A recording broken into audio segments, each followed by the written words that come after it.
여러분 안녕하세요, 블랙입니다. 오늘은 색다른 이야기로 영상을 시작하겠습니다. 전 펜싱 국가대표 남현희 선수와 15살 연하 전창조가 갑자기 결혼을 발표했습니다. 전창조라는 사람은 처음 들어봅니다. 그때 당시 알려진 바에 의하면 뉴욕 출신의 재벌 3세라고 합니다. 어쨌든 이 둘은 겸사겸사 결혼 발표도 하고 프로필 사진도 찍으면서 전창조라는 사람의 얼굴이 언론에 공개되었습니다. 하지만 딱 봐도 무언가 어색해 보이죠. 연인 같기라기보다는 여동생 느낌이 납니다. 그런데 코리아의 네티즌들이 이것을 가만히 두지 않았습니다. 몇 번 파니까 이분의 과거가 탈탈 나왔는데요. 그냥 적당한 과거면 그러려니 하고 넘길 수가 있는데 까보니까 완전 사기꾼입니다. 전창조는 뉴욕 출신이 아니라 강화도 출신이었고 재벌 3세라는 것도 거짓이었습니다. 게다가 남자도 아니고요. 원래 여자인데 남자로 성전환 수술을 했다고 합니다. 그냥 대놓고 남현희 선수를 뜯어 먹으려고 작정한 것 같습니다. 알고 보니 양파 같은 여자였는데요. 더 까면 깔 게 많지만 제 채널은 재테크 채널이기 때문에 이 정도로만 하겠습니다. 그런데 참을 수 없는 것은 전창조 스스로가 엔비디아의 대주주라고 주장했다는 것입니다. 그럼 재산이 몇 조인가요? 지분 1%만 가지고 있어도 10조 원이 넘어요. 엔비디아 고점에 물려서 수많은 개미들이 아직도 통곡하고 있는데 아니 이 사람은 스스로 대주주라고 하네요. 이게 사실이면 추가 매수 좀 해서 주가부터 올려주던가.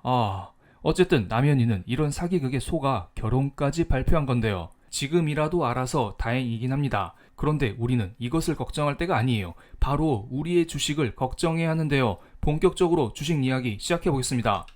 구독, 좋아요 부탁드립니다. 그럼 IM 행복이에요. 목요일 장마감 이후 아마존과 인텔의 실적 발표가 있었습니다. 이 두 회사의 실적은 좋았어요. 요즘 아마존은 직원을 2만 명 이상 해고했죠. 그래서 3분기 순이익이 3배 이상 급증했다고 합니다. 그리고 인텔은 매출액은 줄었지만 예상치를 뛰어넘는 매출액을 발표했고 4분기가 더 괜찮아질 거라는 긍정적인 가이던스를 제시했습니다. 그러면서 금요일 시장에 인텔은 9%, 아마존은 7% 정도 올랐습니다. 실적이 좋으니까 그대로 주가에 상승 반영되네요. 만약에 이 둘마저 주가가 떨어졌다면 정말 심각했었는데 다행입니다. 정말 매크로 분위기가 안 좋으면 아무리 실적이 좋아도 주가가 올라가는 척 하다가 바로 아래로 내려 꽂거든요. 그런데 그렇진 않았습니다. 그러면서 빅테크 반도체 중심의 전반적인 상승이 나왔습니다. 하지만 이것들 빼놓고는 다 빨갛습니다. 다 떨어졌다는 것이죠. 전반적으로 시장이 별로예요. 제 생각에는 요즘에는 투자자들이 연준에 저항하는 중이라 봅니다. 물론 그 힘이 많이 빠졌지만 아직도 저항력이 남아있다고 봐요. 자유의 나라 프랑스는 툭하면 시위죠. 요 몇 달간 마크롱 대통령의 연금 개혁에 반대하는 시위를 계속했었고요. 최근에는 이스라엘의 가자지구 침공에 반대하는 시위도 하고 있네요. 정말 툭하면 시위하는 나라예요. 지금 투자자들은 어떤 시위를 하고 있을까요?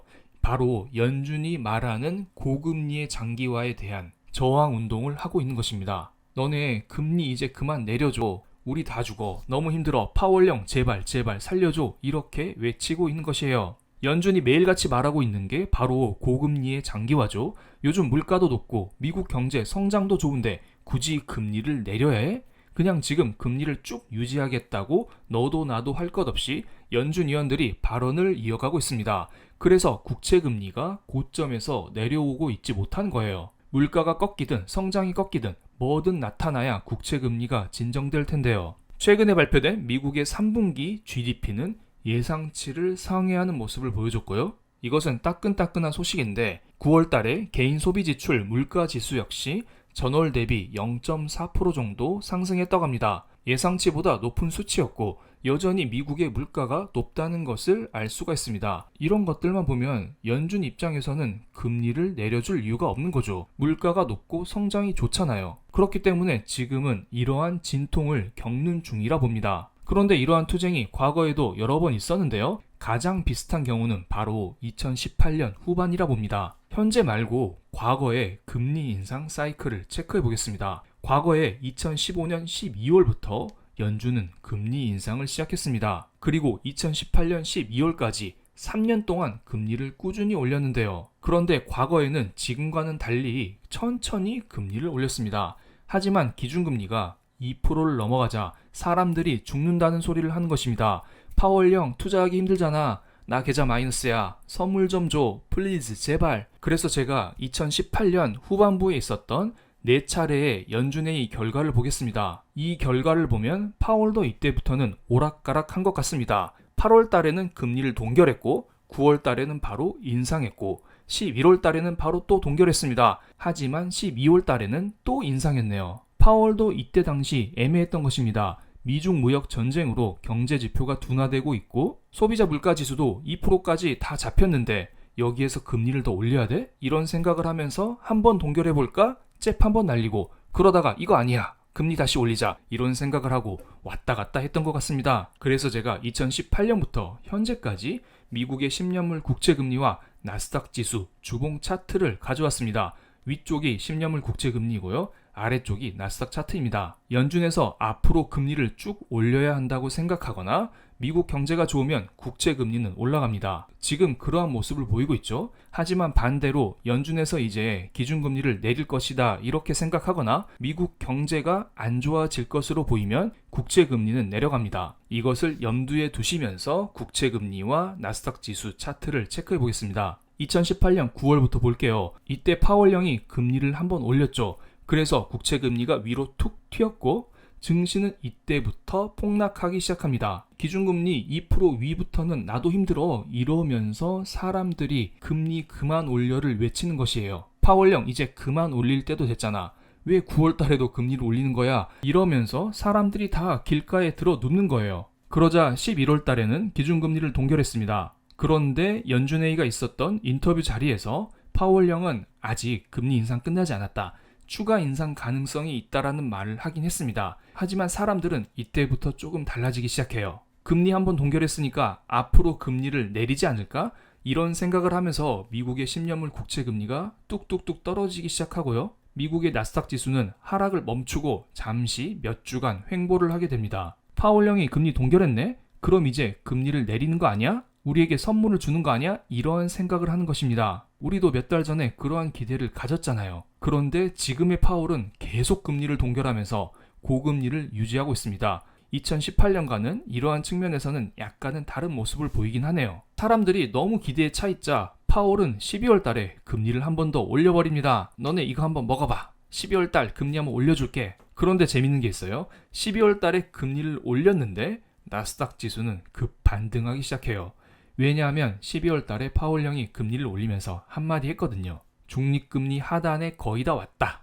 이런 말을 했습니다. 즉 앞으로 금리를 더 이상 올리지 않을 것이다. 이런 말을 했기 때문에 사람들이 환호하면서 주가의 반등이 나왔던 것입니다. 과거에 미국의 소비자 물가 지수를 보면 2% 아래에서 움직이고 있었고 소비자 물가 지수가 떨어지는 구간이었습니다. 그렇기 때문에 파월 입장에서도 마지막 금리 인상이라는 발언을 쉽게 했던 것입니다. 그리고 나서 실제로 2019년에는 3번이나 금리를 내리곤 했죠. 그리고 2018년 당시에는 미중 무역 전쟁으로 인해서 경기 침체 상황이 벌어지고 있었거든요. 이와 함께 여러 경제 지표도 꺾이고 있었고요. 그렇기 때문에 파월령은 자신 있게 앞으로 금리 안 올리겠다 이러한 말을 한 것입니다. 하지만 지금은 상황이 조금은 다르죠. 성장이 여전히 좋고 물가는 여전히 높은 상황입니다. 현재는 물가가 높고 성장이 좋아서 국채금리가 5% 부근에서 내려오고 있지 않습니다.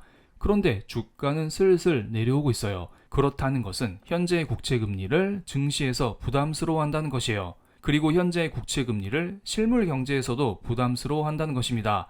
사실 국채 발행으로 인하여 성장을 지속하는 것은 한계가 있습니다. 그래서 많은 사람들은 두 가지 시나리오를 염두하면서 투자를 하고 있습니다. 첫 번째는 바로 미국 경제가 천천히 식어가는 시나리오입니다.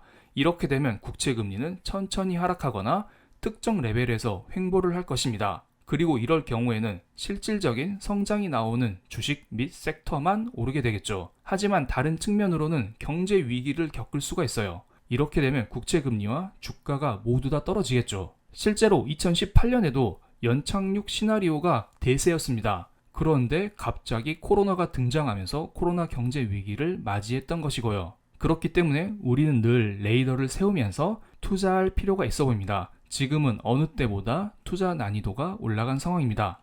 물론 저는 안 좋은 상황에서도 최대한 희망을 찾아보고자 노력하는 스타일이기 때문에 투자를 이어가고 있긴 합니다. 이것에 대한 이야기는 제 책에서도 여러 번 설명을 드렸었죠. 시장이 안 좋으면 비트코인 이런 쪽으로도 투자를 해서 충분히 수익을 낼 수도 있고요. 여러 상황들을 좌시우시하면서 우리는 다가오는 11월 달 연준 회의를 기다려 보겠습니다. 그럼 오늘 영상 여기서 마치겠습니다. 감사합니다.